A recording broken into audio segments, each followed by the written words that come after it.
Mardi, à l'occasion de l'anniversaire de la mort du général de Gaulle, Marine Le Pen prononcera un discours à Bayeux, où il s'était exprimé en 1944 puis en 1946. Le même jour, plusieurs autres candidats iront se recueillir sur sa tombe, à Colombey-les-Deux-Églises. Figure légendaire, charisme, autorité, souveraineté, chaque candidat trouve quelque chose à prendre dans l'héritage de Charles de Gaulle. À Bayeux, Marine Le Pen s'inscrira mardi dans les pas du général de Gaulle, rendant hommage au fondateur de la Ve République dans un discours sur les institutions. Une volonté de se placer dans la filiation de l'auteur de l'appel du 18 juin 1940 à l'approche de l'élection présidentielle, alors que son parti a souvent combattu le gaullisme. Pourquoi tant de candidats à l'élection présidentielle se réclament de l'héritage du général? 20 minutes éclairent l'histoire. À droite, rien de nouveau chez les Républicains, cet héritage n'est pas nouveau et est en réalité fondé, puisque le parti n'est autre que le descendant direct de l'UNR, parti gaulliste au pouvoir au début de la Ve République, devenu UDR, RPR, puis UMP. C'est la figure tutélaire du parti, la statue du commandeur, expose Alexandre Herry, enseignant-chercheur HDR en sciences de l'information et de la communication à l'Université de Bourgogne. Faire appel à De Gaulle, c'est ainsi convoquer le régalien, l'autorité, le charisme et la légitimité. Impossible de passer à côté de cette filiation quand on n'incarne pas soi-même ses valeurs, en particulier pour Xavier Bertrand qui était sorti de cette famille politique, insiste le spécialiste en communication politique. Idem pour Valérie Pécresse. Mais l'identification au chef de la résistance brasse plus large. Jean-Luc Mélenchon veut changer de République mais reste attaché à son côté résistant, même Philippe Poutou pourrait se dire pour le De Gaulle anti-nazi en grattant un peu, sourit Fabrice d'Almeida, historien spécialiste de l'image politique et professeur à l'université Paris-Panthéon-Assas.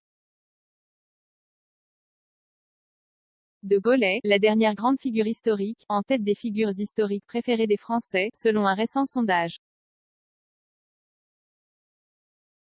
Et son nom parle à tout le monde. L'école et la face sombre de Gaulle, on pourrait s'attendre à ce qu'avec le temps, il perde de sa charge symbolique. C'est tout le contraire. Au lycée, l'histoire doit faire partager les valeurs communes de la République, explique Fabrice d'Almeida.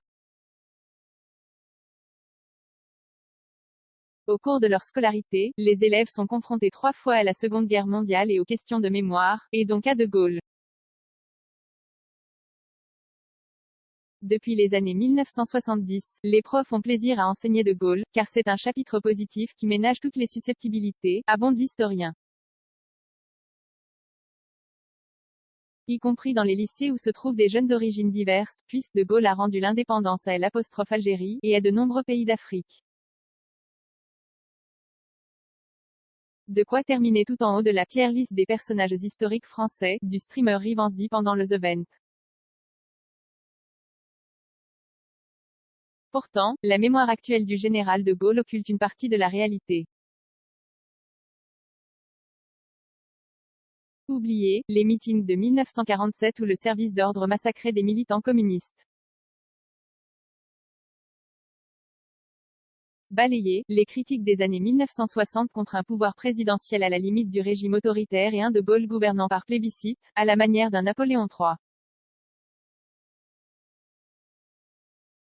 Aux États-Unis, on le présentait comme un dictateur, confie Alexandre Herry, qui compare l'image du général en France à une figure messianique. Au-delà de l'histoire, au-delà même de sa légende, De Gaulle est en fait invoqué, comme un langage pauvre de la politique.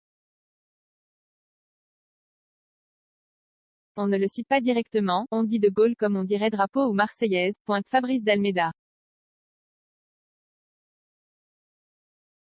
Les ambiguïtés de l'extrême. Un nouveau pan de la classe politique se met à son tour à convoquer De Gaulle, de manière plus inattendue, l'extrême droite. D'abord Marine Le Pen, qui ira déposer une gerbe au pied de la Croix de Lorraine avant d'aller prononcer un discours à Bayeux. Éric Zemmour va venir lui siphonner des voix, elle est donc obligée d'aller sur les terres des Républicains, analyse Alexandre Herry. Pourtant, son père et son parti ont longtemps été des ennemis farouches du gaullisme. Mais certaines thématiques sont des opportunités en or pour se raccrocher au chef de guerre devenu chef politique et libérateur de la France, dépeint par l'enseignant-chercheur. En particulier le thème de la souveraineté. D'un côté, un général venu rétablir la souveraineté nationale après l'occupation et qui a sorti la France du commandement intégré de l'OTAN pour retrouver de l'indépendance, de l'autre une candidate qui veut faire primer le droit français sur le droit européen. La collusion était logique, mais c'est oublier que De Gaulle a respecté les traités européens. Cette ambiguïté sur la souveraineté est porteuse, elle permet à chaque électeur de recevoir le message comme il l'entend, souligne Alexandre Herry. L'ambiguïté est encore plus forte pour Éric Zemmour, qui réhabilite Pétain dans l'idée qu'il a eu raison de signer l'armistice en 1940 car plus rien n'était sauvable et qu'il a sauvé les Français de la déportation, ce qui est faux, établit Fabrice d'Almeida.